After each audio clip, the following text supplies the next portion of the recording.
Hey everyone, welcome to my YouTube channel. Here I share videos on the latest tech and helpful tips. If you enjoy this kind of content, make sure to subscribe.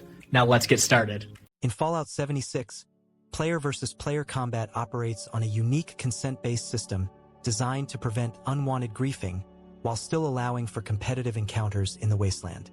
When you first start your journey at level 1, you are completely protected from all forms of player damage until you reach level 5, giving you time to learn the basic mechanics of survival.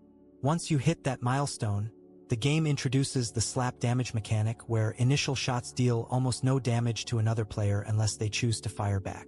This mutual agreement initiates a full-scale duel where both parties can deal maximum damage to each other until one is defeated.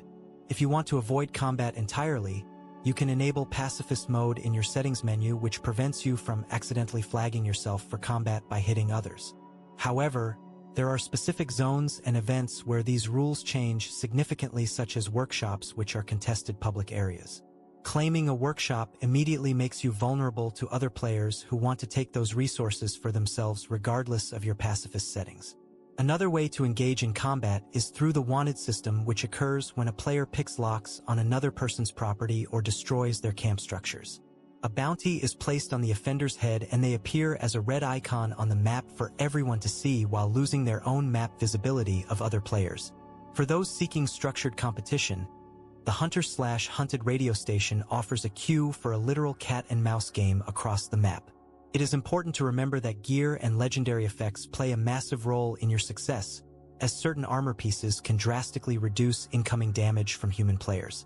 Winning a fight rewards you with bottle caps based on the loser's level and any junk items they were carrying at the time of their death. Understanding these rules is essential for surviving the harsh realities of Appalachia. You should also be aware that level scaling exists to help balance fights between high and low-level characters, though high-end equipment often bridges that gap quickly.